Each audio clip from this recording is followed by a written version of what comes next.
어떤 이제 선택과 결정을 할 때가 이렇게 찾아오잖아요. 그러면 우리는 이렇게 할까 저렇게 할까 하다가 어느 하나를 선택하고 할까 말까 생각하다가 어떤 하기로 결정을 하게 됩니다. 그런데 어떤 것을 이렇게 선택하거나 결정을 할 때에는 그 선택과 결정을 만드는 이 근거가 있다라는 거죠. 그것을 우리는 전제다 이런 이제 얘기를 합니다.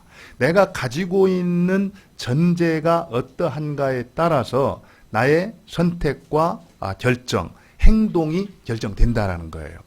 쉽게 말하면은요, 오늘 이 자리에 와서 여러분들 예배를 드리고 있는데 내가 가지고 있는 예배에 대한 전제가 어떠한가에 따라서 여러분들은 그렇게 예배를 드린다라는 겁니다.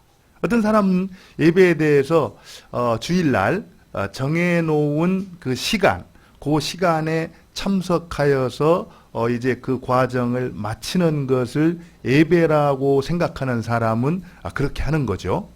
그러나 어떤 사람은 그거는 형식일 뿐이야. 참된 예배는 우리의 삶으로 드리는 거야. 하나님 말씀에 순종하는 삶이야말로 진정한 예배야. 이렇게 생각하는 사람은 내가 하나님을 예배한다라고 할 때 어떻게 하겠습니까? 생활 속에서 하나님 말씀에 순종하는 일을 힘쓰게 되겠죠. 어쨌든 자기 안에 어떤 전제를 가지고 있는가가 내가 어떤 인생을 살아가는가를 결정을 해준다는 겁니다. 그렇기 때문에 살면서 내가 가지고 있는 전제가 정말 성경적인 바른 전제인가, 그렇지 않은가를 돌아보는 것은 어때요? 아주 중요한 일입니다. 그래서 여러분들이 생각 없이 살면 안 되고요. 정말 생각하면서 살아야 됩니다.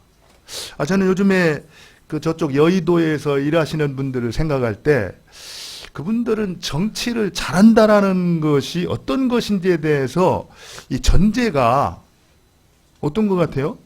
그저 표를 많이 얻는 것이, 그래서 이 정권을 잡는 것이 정치를 잘한다라는 전제를 갖고 있는 분들이 아닌가 이런 생각을 합니다. 우리 국민들 입장에서는 정치를 잘한다는 게 뭘 말하고 있습니까?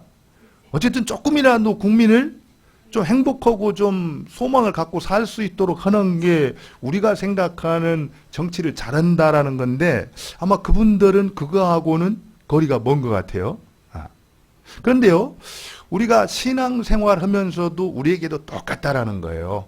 우리가 살아가면서 어떤 전제를 가지고 있는가가 하나님을 기쁘시게 하고 하나님께서 우리를 통해 계획하신 그 뜻을 이루는 삶을 살 수도 있고 그렇지 못한 삶을 살 수도 있다라는 겁니다. 오늘 이제 누가 나오냐면 스데반이라는 사람이 나와요. 근데 저는 스데반을 보면서 그런 생각을 합니다. 보통 우리가 살아가면서 각자가 가지고 있는 전제 가운데 어떤 전제가 있냐면은 목숨보다 소중한 것은 없어, 이런 전제가 있습니다. 그렇죠, 그죠? 이 세상에 자기 생명보다 중요한 것은 있다 없다? 없다. 보통 이렇게 생각한다라는 거예요. 그런 사람들은요, 이 세상에 무엇을 주고도 생명은 바꿔요, 안 바꿔요? 바꾸지를 않습니다. 그런데 정말 세상에 생명보다 소중한 게 없을까요? 우리가 생명보다 소중한 것이 없다, 이렇게 전제를 가지고 있으면은 생명보다 소중한 것을 위해서 우리의 인생을 드리는 것도 어떻게 돼요? 불가능해지는 겁니다. 보통 사람들은 그렇게 생각할지는 몰라도 오늘 본문에 나오는 스데반, 이분은 그에게 있어서는 자기의 생명보다 더 소중한 것이 있다라는 걸 알았고 그것을 위해서 자기의 생명을 기꺼이 드릴 줄 아는 사람이었다는 겁니다. 그렇기 때문에 여러분들 잘 보세요. 사실 오늘 우리가 늘 제가 이 사도행전을 볼 때 위치를 잘 파악하라고 했죠. 우리가 지금 걸어가고 있는 위치가 어딘가를 파악하라고 했는데 사도행전 6장은 굉장히 중요한 위치라고 했습니다. 그런데 지난 시간에 우리가 6장 7절에서 어떻게 했습니까? 그동안에 사단이 공격해왔을 때 교회가 사단의 공격을 어떻게 해요? 지혜롭게 잘 성령의 인도를 따라서 감당을 했잖아요. 그죠? 그랬더니 그 결과 하나님의 말씀이 점점 흥왕하면서 제자의 많은 수가 이제 더하더라. 그러면서 교회가 아주 안정적으로 건강하게 세워져 가는 것을 볼 수가 있었습니다. 우리는 생각할 때, 이 정도면 됐다. 이렇게 생각할 수 있어요. 그죠? 그런데 하나님의 뜻과 계획은 그렇지 않았다라는 겁니다. 사실 하나님께서는 이 복음이라는 것이 예루살렘 안에만 머물러 있는 것을 원치를 안 했다라는 거예요. 예루살렘의 벽을 넘어서 우리가 사도행전 1장 8절에서 뭐라고 말했습니까?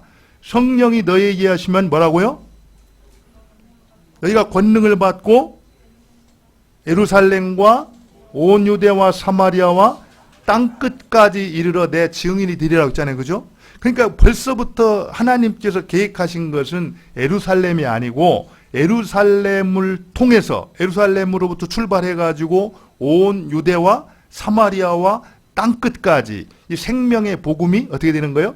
증거되는 거였어요. 그런데 예루살렘 안에서만 여기가 좋사오니 그러면서 자기들끼리로 이렇게 잘 지내고 있을 때 하나님은 그것으로 만족하지 아니하고 이제 그 예루살렘으로부터 세상을 향해서 자기 교회들이 나가기를 원하셨다라는 겁니다.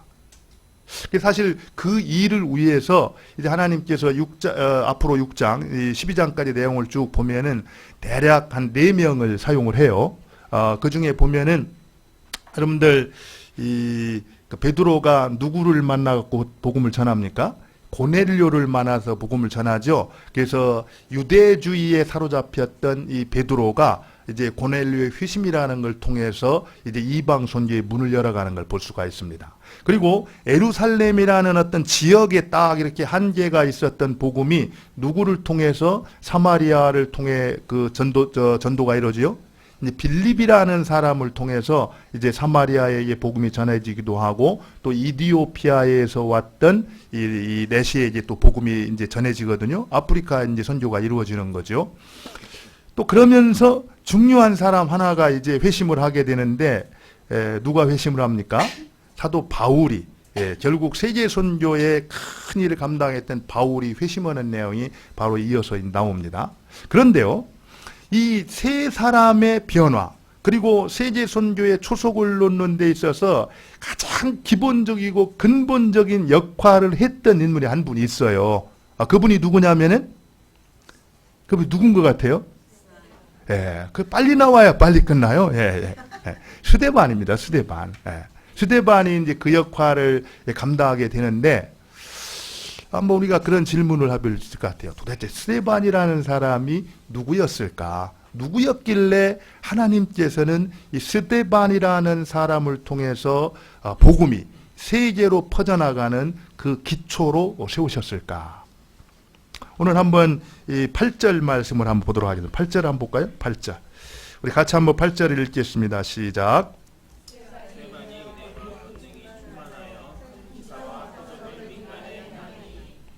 거기 보면은 스데반이 어떻다고요? 은혜와 권능이 충만하여 큰 기사와 표적을 민간에 행했다. 이렇게 말하고 있습니다. 큰 기사와 표적을 민간에 행했다.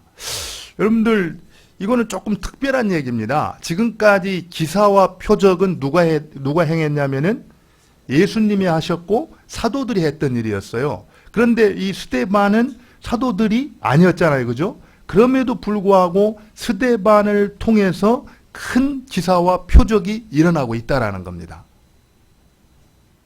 여러분들 이렇게 생각하면 좀 특별하게 생각할지 모르는데 요한복음 14장 12절에 보면 예수님이 뭐라고 말하냐면은 너희들이 믿기만 하면은 지금 내가 하는 일도 할 것뿐만 아니라 나보다 더 큰 일도 행하리라 이렇게 말씀하거든요.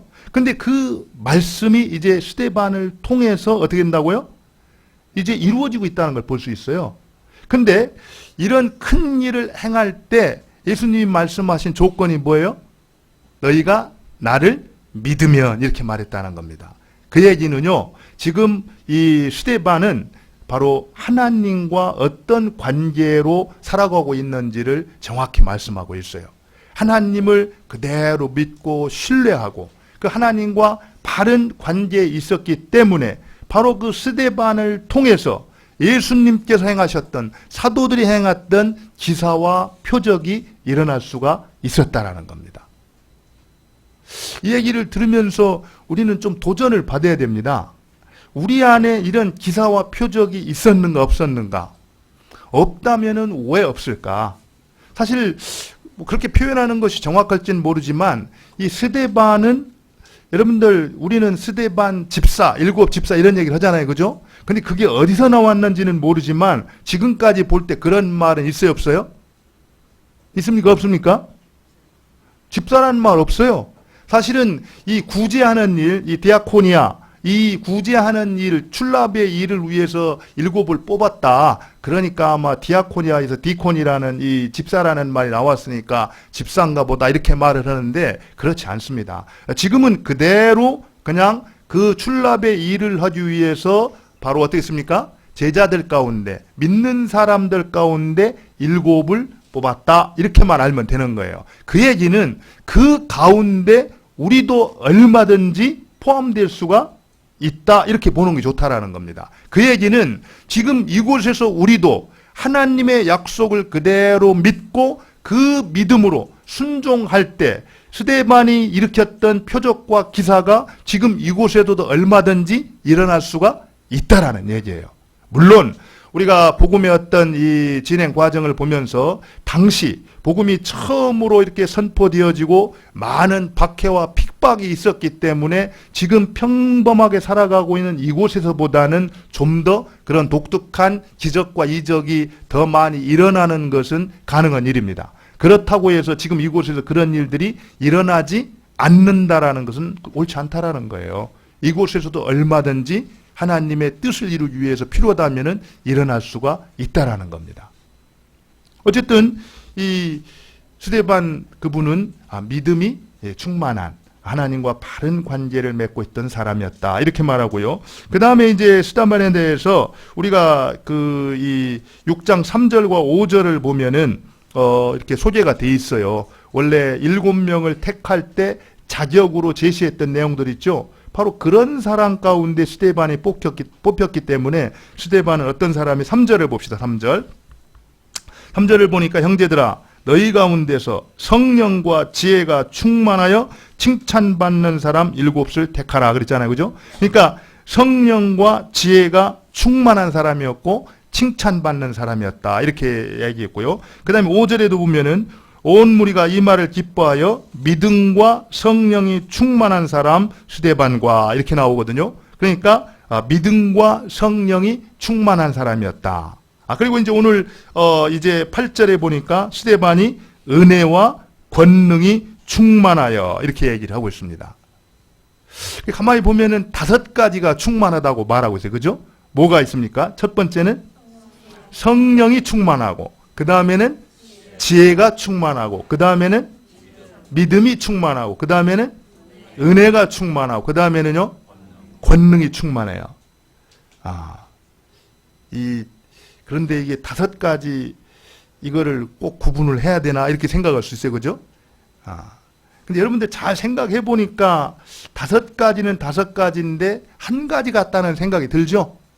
왜 그러냐면은 성령과 지혜가 충만하다 이 말은 사실은 영감된 지혜가 충만하다 이런 얘기거든요. 그러니까 결국에 성령 충만할 때 지혜로운 판단과 선택을 할 수 있다는 얘기입니다.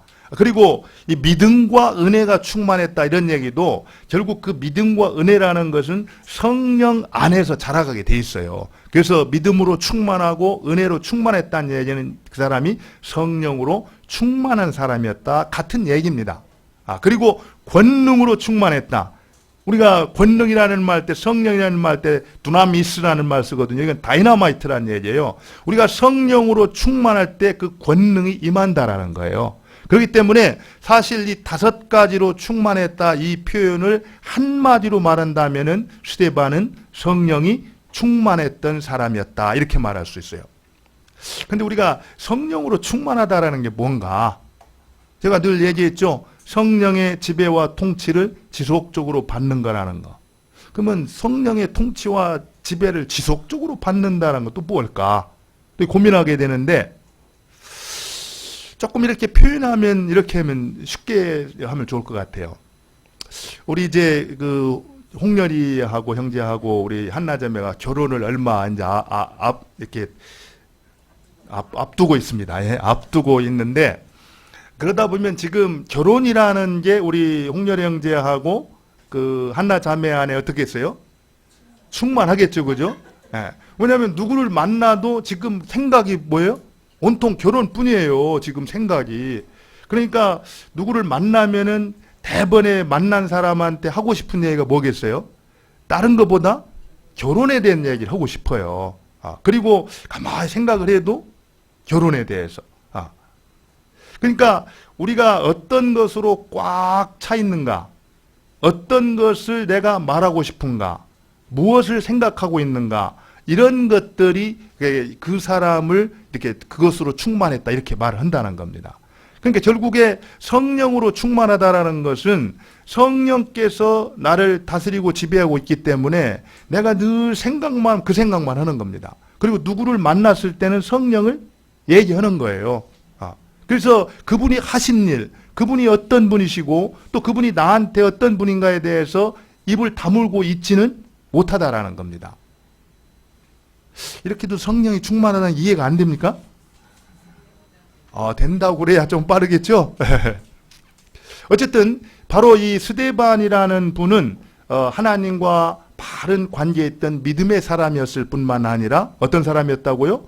성령의 사람이었다. 성령으로 충만한 사람이었다는 겁니다. 사실 성령으로 충만한 사람이었기 때문에 하나님께서는 중요한 때 이 스데반이라는 사람을 자신의 뜻을 이루는 통로로 사용하셨다라는 거예요. 우리가 다른 거는 모르겠어요. 다른 거 아무리 뭐 이렇게 위대하다 할지라도요, 성령으로 충만하지 않으면, 성령의 사람이 되지 않으면 하나님께서 우리를 하나님 나라의 도구로 쓰지는 않습니다. 우리가 교회도 보면은요, 여러분들 교회를 이렇게 우리는 지금 진짜 성경적으로 믿음 생활하기가 굉장히 좋은 상황입니다. 우리가 교회가 커져가지고 조직이 되어지고 막 이러다 보면은 믿음이 없이도 조직이기 때문에 조직이 만들어지면 그냥 굴러가는 경우도 있어요.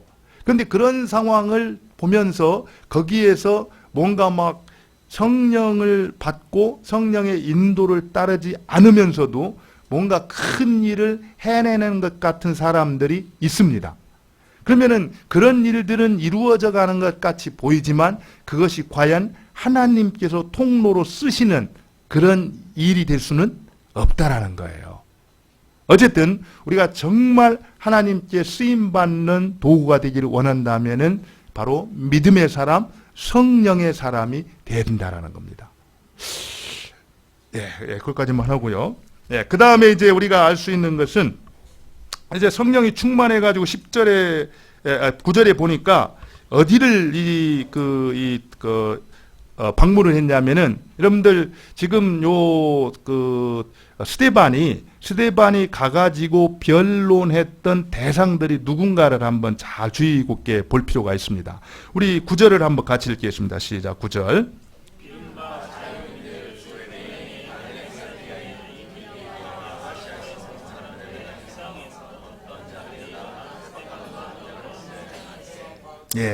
거기 보면은 이른바 자유민들 이랬거든요. 자유민들. 근데 자유민들인데 그들이 어떤 사람이냐면 즉 구레네인과 알렉산드리아인, 여기는 이제 북아프리카를 말하거든요. 그리고 이제 길리기아와 아시아에서 온 사람들, 여기는 지금의 터키 지역을 이렇게 말하고 있습니다. 거기에서 온 사람들의 어디요? 온 사람들의 회당에서 이랬어요. 회당에서. 그러니까 이게 무슨 얘기냐면은 지난 시간에 얘기했던 것처럼 이제 히브리파 유대인들은 그냥 본토에 쭉 남아서 살던 유대인이었어요.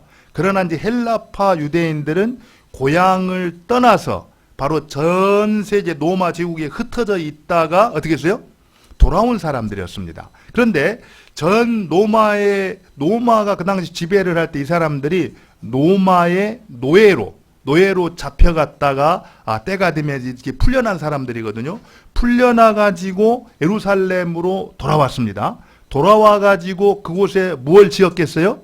회당을 지은 겁니다. 회당이라는 것은 유대인들이 거기서 성경 공부도 하고 기도도 하고 자기들의 어떤 공동체성을 세워갔던 그러한 집회 장소였습니다. 이제 그 회당에 이제 모여 있었는데 바로 스데반이 누구를 찾아갔다고요?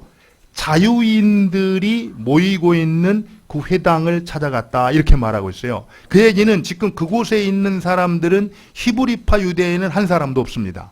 누구예요?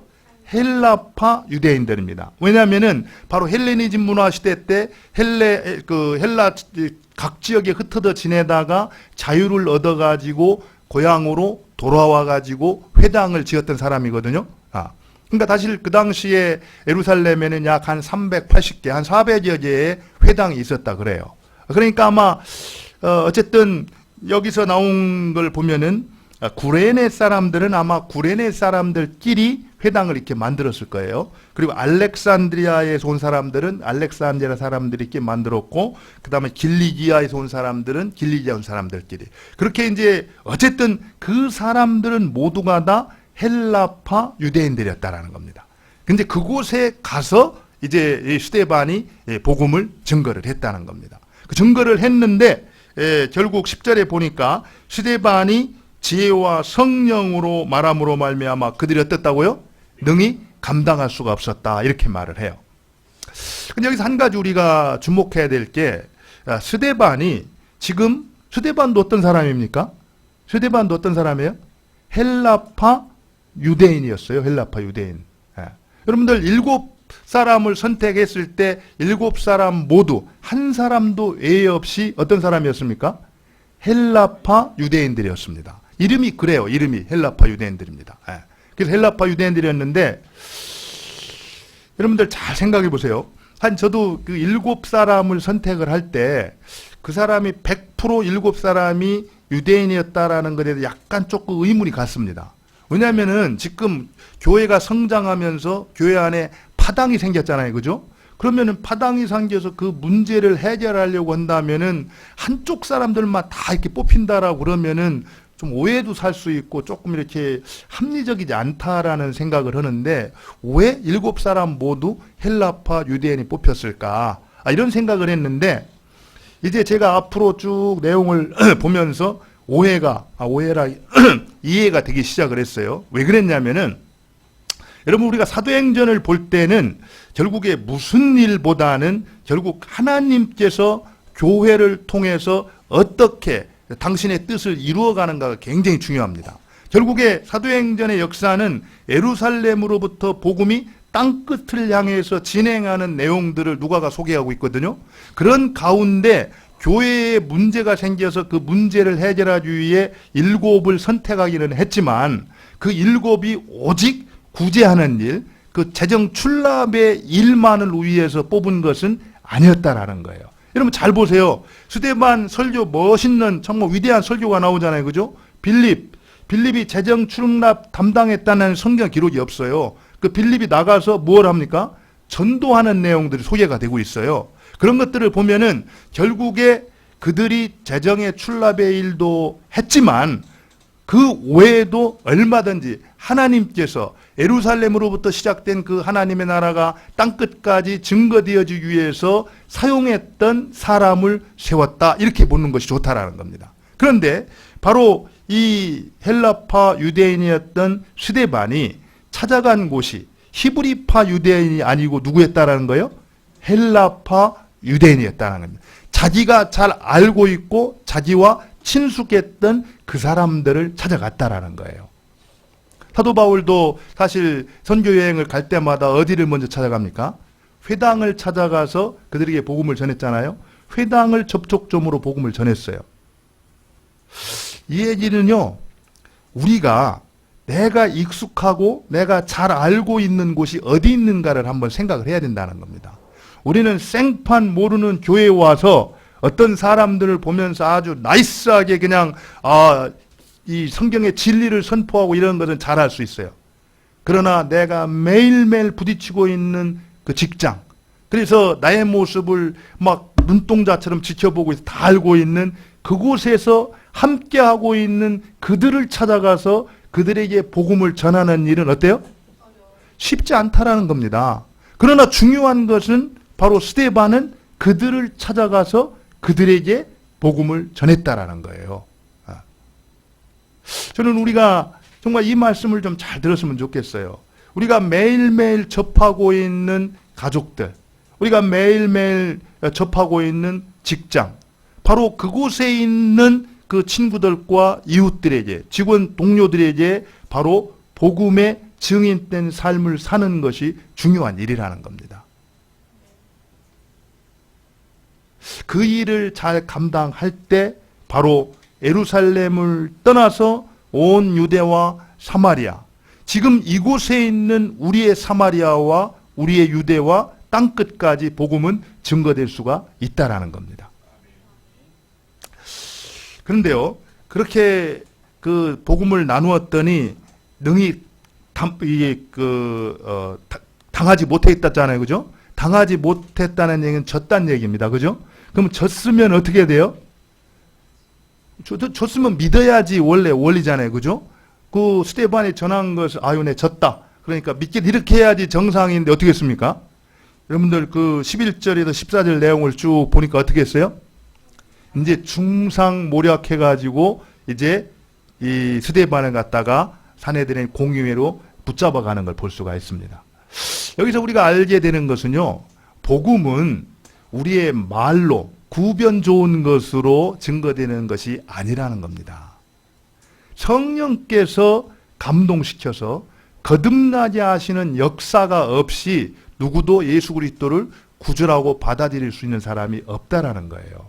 그렇기 때문에 우리가 복음을 증거할 때 의지해야 될 분은 누구예요?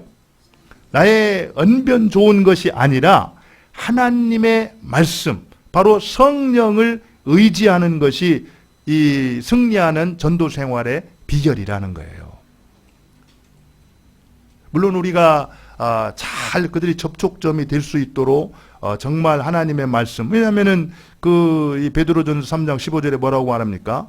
너희 속에 있는 소망에 관한 이유를 묻는 자들에게 항상 대답할 것을 예비하라고 있잖아요. 그러니까 우리가 어떤 사람이 나한테 복음의 진리를 물어올 때 어떻게 하면 그가 받아들이기 쉽게 잘 준비할까? 이 고민하면서 복음을 투명하게 정확하게 핵심을 준비하는 일, 그런 일들은 우리가 해야 될 일입니다. 그렇지만 우리의 언변 가지고 논쟁을 해서 승리를 하고 상대편을 굴복시켜서 그가 예수님 앞에 나오는 것은 아니라는 거예요. 그렇기 때문에 우리가 항상 복음을 전할 때는 성령을 의지하고 성령께서 그 사람의 마음을 열어주셔서 내가 전하는 그 복음을 하나님의 말씀으로 받아들일 수 있도록 기도하는 그러한 삶 우리에게는 중요하다라는 겁니다. 어쨌든 이제 그 일이 있은 다음에 이제 이 스데반이 잡혀가게 되는데, 여러분들 스데반이 이 잡혀간 이유가 어떤 건가? 여기서 보면은 다른 거는 잘 모르겠지만 여러분 거기 보세요. 11절에 사람들을 매수하여 말하게 하되 뭐라고 말하냐면은 이 사람이 모세와 하나님을 모독하는 말을 하는 것을 우리가 들었노라 하게 하고, 여기서 보면은 모세와 하나님이 나오거든요. 모세는 율법이고 여기서 하나님은 성전을 말합니다. 그리고 또 14절에도 이렇게 말해요. 그의 말에 이 나사렛 예수가 이곳을 헐고 또 모세가 우리에게 전하여 준 규례를 어떻게 해요? 고치겠다 함을 우리가 들었노라. 고치면 안 되는 일인데 고치겠다 함을 우리가 들었다, 이렇게 말하고 있습니다. 다시 말하면은 유대인들에게 있어서는 신성불가침, 아주 누구도 건들 수 없는 아주 신성한 것이 두 가지가 있었어요. 그게 뭡니까? 율법과 성전이었습니다. 그거에 대해서는 누구도 고칠 수도 없고 그거에 대해서 이렇게 말할 수가 없는 그런 아주 건들 수 없는 거였어요. 그런데 스데반이 어떻게 했어요? 그거를 건든 겁니다. 건든 거. 그걸 건드렸는데 어떻게 건드렸냐면은 결국에 지금 중요한 것은 유대인들은 율법과 성전을 생명같이 붙들고 있는데 그것은 하나의 과정에 불과한 겁니다. 이제 그것이 예표했던 실체, 예수님이 이 땅에 오셨으니 그런 것들을 내려놓고 당신들이 붙들어야 될 분은 바로 예수님이다. 그 사실을 투명하게 선포를 하니까 이제 견딜 수가 없었던 거예요. 그래가지고 이제 그들이 분노해가지고 바로 스데반을 어떻게 합니까? 돌로 쳐서 죽이게 되는 일이 있었습니다. 그런데요, 이 자리에서 우리가 생각해야 될 것이 하나가 있는 게 바로 스데반은 자기의 생명이 바로 그 얘기를 하면은 그것을 건들면은 자기가 돌로 쳐서 죽임을 당한다라는 것을 알았을까요? 몰랐을까요? 알았습니다. 알았음에도 불구하고 그 사실이 증거되어지고 선포되어지는 것이 자기의 생명보다도 더 귀한 것이라는 것을 그는 알고 있었기 때문에, 그리고 그렇게 사는 것이 하나님의 뜻이라는 걸 알고 있었기 때문에 그는 어떻게 했어요? 담대하게 그 사실을 선포했던 겁니다. 그러면서 이제 율법과 성전으로 갇혀있던 바로 유대인들에게 새 시대의 문, 바로 새로운 생명의 문이 활짝 열리게 하는 그 길을 이 스데반은 걸어갔다라는 거예요. 저는 이 모습을 보면서 우리도 때로는 우리 인생을 이렇게 고무줄처럼 길게 늘려가지고 오래 사는 것만이 능사가 아니다. 정말 하나님께서 쓰시겠다 하면은 그때 기꺼이 우리 자신을 들여서 쓰임 받을 수 있는 것이 복된 인생이 아닌가. 그런 생각들이, 그것이 우리의 전제가 됐으면 좋겠다, 이런 생각을 합니다. 아무튼 이제 그로 인하여서 이제 복음이 증거되게 되는데 결국 그 선포를 통해서 이 스데반은 이제 재판장에 서게 되는 거죠. 재판장에 섰는데 여러분들 15절을 한번 볼까요? 15절. 재판장에 섰을 때 사람들이 스데반의 모습을 보고 어떤 사람 같았다고 했습니까? 15절을 같이 한번 볼까요? 같이 읽겠습니다. 시작.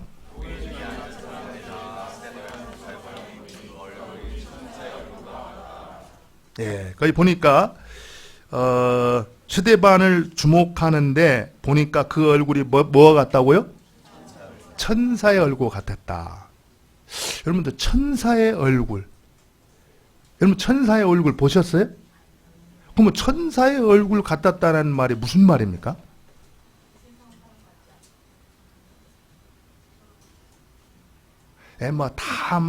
그죠? 각자 생각이 있어요, 그죠? 근데 사실은 천사는 이렇게 화가들이 그린 천사를 보면은 보통 이렇게 날개 달린 여자의 모습으로 많이 이렇게 그려지거든요. 근데 원래 천사라는 말은 헬라어로 앙겔로스라고 그러는데, 이 앙겔로스 그러면은 이거는 뭡니까? 남성 명사입니다. 남성 명사. 그러니까 여성은 아니에요. 그렇다고 해서 천사가 뭐 남자다 이거는 아니고요. 어쨌든 천사라는 단어가 남성 명사를 지칭한다, 이렇게 얘기하고 있는데, 뭐 천사의 얼굴을 했다. 이 얘기를 들으면서 뭔가 여러분들이 다 그릴 수 있는 어떤 그림들이 있는데, 천사는 어떤 역할을 했습니까? 천사는 하나님의 사자였습니다. 바로 하나님의 일꾼이었고, 하나님의 메신저였고, 하나님의 대사로서 역할을 했던 존재가 바로 천사였어요. 그러니까 여기서 그가 남자였다, 여자였다, 뭐 이런 거를 떠나서 스데반의 얼굴에서 천사의 모습을 볼 수가 있었다, 이런 얘기인데, 바로 천사는 하나님의 일꾼, 하나님의 메신저라고 있잖아요. 그러니까 스데반의 모습을 통해서 사람들은 바로 하나님의 대사, 하나님의 메신저, 바로 그 하나님의 모습을 볼 수가 있었다, 이렇게 보는 것이 바로 천사의 얼굴을 같이 보였다, 이런 얘기입니다. 이 얘기는 굉장히 중요합니다. 저는 제가 말씀을 드렸지만 복음 전도자는 우편 배달부가 아니라고 그랬어요. 결국에 복음을 전하는 사람은 우리가 전하는 복음의 메시지와 일치하는 그런 삶과 성품을 살아갈 때 우리가 전하는 메시지가 어떻다고요? 능력 있게 증거된다라고 그랬습니다. 근데 지금 스데반 같은 경우는 바로 그가 하나님의 메신저로서 말씀을 선포할 때 사람들이 다 천사와 같이 보였다. 결국에 하나님의 메신저의 얼굴을 보았다. 하나님의 얼굴을 보았다. 이렇게 말하고 있다라는 겁니다. 그 얘기는 얼마나 하나님 마음에 합한 삶을 살았는가를 우리가 볼 수가 있다라는 거예요. 우리도 정말 이제 복음을 힘있게 증거하는 삶. 사실 우리 교회가 이렇게 조그만데 그래도 참 일부 예배를 준비를 해야 되는 상황이 오는 거 감사한 일이죠. 그죠? 근데 그냥 일부 예배 오기만을 기다리는 것보다는 정말 아까도 말했듯이 내 직장에서 내 주위에 있는 이웃들에게 적극적으로 어때요? 삶과 행동이 일치되는, 복음과 일치되는 그러한 삶을 통해서 그들에게 어때요? 생명의 복음을 전하고 그 좋은 소식을 듣고 이제 교회를 나와서 함께 예배드리는 그런 사람들이 많아질 수 있도록 힘쓰는 우리가 되는 것이 중요하지 않겠는가? 물론 이제 아파트가 입주해가지고 오시는 분들도 이렇게 잘 여기 와서 하나님을 예배하고 믿음으로 잘 살아가는 것도 참 중요한 일입니다. 그 일도 우리가 해야 됩니다. 그러나 오늘 스데반처럼 정말 하나님의 메신저로서 하나님의 대사로서 하나님의 뜻을 전하는, 그래서 우리의 모습을 통해서 사람들이 하나님을 볼 수 있고 예수님을 만날 수 있는 그러한 삶을 사는 것이 우리에게 참 중요하다. 그런데요, 여기서 지금 이 스데반이 천사의 얼굴과 같더라 이렇게 말을 하고 있는데, 사실은 지금 이 상황이 어떤 상황이냐면은 사내들인 공회의 재판석에 서 있는 거거든요. 살기가 등등한 그 공회 앞에서 이제 어떻게 보면은 죽기 바로 직전에 지금 있는 모습이라는 겁니다. 그런데 그 상황 가운데에서도 어쩌면 그렇게 이 스데반은 의연하게 하나님 앞에서 자기의 사명을 이렇게 담담하게 감당할 수가 있었을까? 그 이유가 무엇이었을까? 여기서는 나오지 않는데요. 이제 여러분들이 다음 장에 보면은 스데반이 이제 설교를 합니다. 7장 전체가 그 내용인데, 그 중에 이제 오늘 말씀과 이렇게 관련이 있어서 소개를 드리고 싶은데 55절 한 절만 보도록 하죠. 55절 한 절만 같이 한번 읽겠습니다. 같이 한번 읽습니다. 시작. 스데반이 성령 충만하여 하늘을 우러러 주목하여 하나님의 영광과 및 예수께서 하나님 우편에 서신 것을 보고, 그 죽음의 살기가 등등한 상황 가운데에서도 스데반이 흔들림 없이 정말 담담하게 자기의 사명을 감당할 수 있었던 것은 스데반의 시선이 누구에게 고정되어 있었다라는 거예요? 바로 예수님께 고정이 되어 있었다라는 겁니다. 잘 보세요. 내용을 보면은요, 하늘을 우러러 주목하여 하나님의 영광과 및 예수께서 하나님 우편에 뭐라고요? 서신 것을 보고. 뭔가 좀 특별하지 않습니까? 원래 예수님은 하늘 우편에 앉아 계시다, 보통 이런 말을 합니다. 근데 여기서 보면은 바로 예수님께서 하늘 우편에 어떻게 한다고요? 서 계신 것을 본다라는 거예요. 이 얘기는 지금 스데반이 이 땅에서 돌을 맞아서 하나님의 뜻을 이루고 순종하기 위해서 돌을 맞아서 죽은 다음에 이제 나아가게 되는 그곳에서 예수님께서 친히 일어서셔서 자기를 맞이하려고 나오고 있다라는 것을 이렇게 표현하고 있는 말입니다. 우리가요, 무엇을 주목하는가 굉장히 중요한 일입니다. 정말 힘들고 어려운 그런 시대를 살아갈 때 우리가 무엇을 주목하고 무엇을 생각하는가가 우리로 하여금 소망을 갖게 하기도 하고 우리를 낙담케 하기도 한다라는 거예요. 그런데 여러분들 힘든 일이 생길 때 뭘 자꾸 보세요? 뭘 주목합니까? 매일 이것만 이렇게, 어떤 분들이 저한테 가끔 보내주는 것 가운데 이렇게 어떤 사건, 이런 것들을 이렇게 보내주면서, 이렇게 이제 걱정이 된다고, 그런 거 조심하라고 이렇게 많이 보내주거든요. 근데 그런 것들만 계속 보다 보면 세상이 어떤 일밖에 없는 것 같아요. 걱정되고, 그냥 힘들고, 그런 것밖에 안 보여요. 그 주야로 그런 것들만 묵상하게 되면은 마음에 소망이 생깁니까? 아주 실망스럽고 낙담이 되죠, 그죠? 근데 여러분들이 바로 그러한 상황 가운데에서 우리가 소망을 갖고 살아가기 위해서 우리가 주목해야 될 대상이 뭐라는 겁니까? 눈을 한 15도 상방향으로 들어서 하늘에 계신 우리 아버지, 그 하나님, 예수 그리스도를 바라볼 때 바로 비록 우리가 발을 디디고 살아가는 이 세상이 힘들고 어렵지만 낭망하지 아니하고 염려 걱정하지 아니하고 늘 소망 가운데 살아갈 수가 있다라는 겁니다.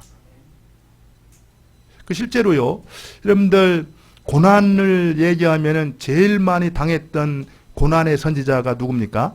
에레미야 선지자잖아요. 에레미야 애가 3장 19절에 보면 그런 얘기가 나와요. 내가 곧 쑥과 담즙 그것을 기억하면서 내 마음에 큰 뭐라고요? 낙심이 되었다는 얘기입니다. 낙심이 됐다는 얘기는 마음이 뚝 떨어졌다는 얘기입니다. 그런 것들을 생각하니까 도무지 소망이 없이 그냥 낙심이 되고 마음이 뚝 떨어졌다는 얘기예요. 그래서 참 힘들었는데 도리어 내 마음속에 소망이 생기게 됐다라는 거예요. 뭐 때문에? 여호와의 자비와 긍휼이 무궁하심으로 우리가 진멸되지 않는다라는 그 하나님의 자비와 긍휼을 회상한 즉 다시 떨어졌던 마음이 어떻게 했다고요? 다시 소망이 생기기 시작했다라는 겁니다. 여러분들 걱정하고 근심할 시간이 있으면 누구를 바라봐요? 주님을 바라봐야 됩니다. 여러분들 우리를 힘들게 하는 그 문제만을 쳐다보면 우리는 실망할 수밖에 없고 낙심할 수밖에 없어요. 그러나 그 문제 너머에서 그 문제를 능히 치울 수 있고 해결해 줄 수 있는 하나님, 우리를 환난 가운데서 눈동자와 같이 지켜보고 계시는 그 하나님, 그 하나님을 바라볼 때 환난 중에도 낙담하는 상황 가운데서 우리가 소망을 갖고 일어설 수가 있다라는 겁니다. 오늘 이제 이 스데반은 바로 그런 절대절명의 살기가 등등한 그런 자기를 돌로 쳐 죽이려는 상황 가운데에서도 흔들림 없이 하나님이 기뻐하는 그 길을 걸어갈 수 있었던 것이 바로 누구를 봤기 때문에? 바로 보좌에 앉으신 하나님과 서서 계신 예수 그리스도를 주목하였기 때문에 그것이 가능하였다라는 겁니다. 저는 일주일 동안 여러분들이 한번 그런 생각을 하며 살았으면 좋겠어요. 아, 정말 세상을 보면은 소망이 없어 보이고 우리를 늘 낙담케 하지만 내가 살아계신 하나님, 부활하신 예수 그리스도 그분을 주목하여 보리라. 그리고 그분께 소망을 두고 살아야 되겠다. 그리고 무엇보다도 성령 충만을 기도하며 살아야 되겠다. 하나님께서 사용하시는 가장 중요한 하나님 나라의 일꾼의 선행 조건은 다른 것이 아닙니다. 나의 실력과 스펙이나 능력이 아니라 뭐라는 거예요? 성령 충만한 사람입니다. 하나님 나를 성령으로 충만케 해 주십시오. 내가 그리하면 주님 앞에 쓰임받는 삶을 살겠습니다. 이렇게 기도하면서 성령 충만을 받아서 하나님 앞에 귀하게 쓰임받는 저와 여러분 될 수 있기를 바랍니다. 우리 같이 한번 기도하겠습니다. 오늘 말씀을 생각하면서 기도할 때 하나님, 내가 이제 문제만을 보지 아니하고 문제 너머에서 우리를 도우시는 하나님을 보기를 원합니다. 하나님, 내가 믿음으로 살기를 원합니다. 성령으로 살기를 원합니다. 나를 성령으로 충만케 하여 주옵소서. 그래야 하나님 앞에 쓰임받는 자 되게 하옵소서. 우리 말씀을 생각하면서 같이 합심해서 기도합니다.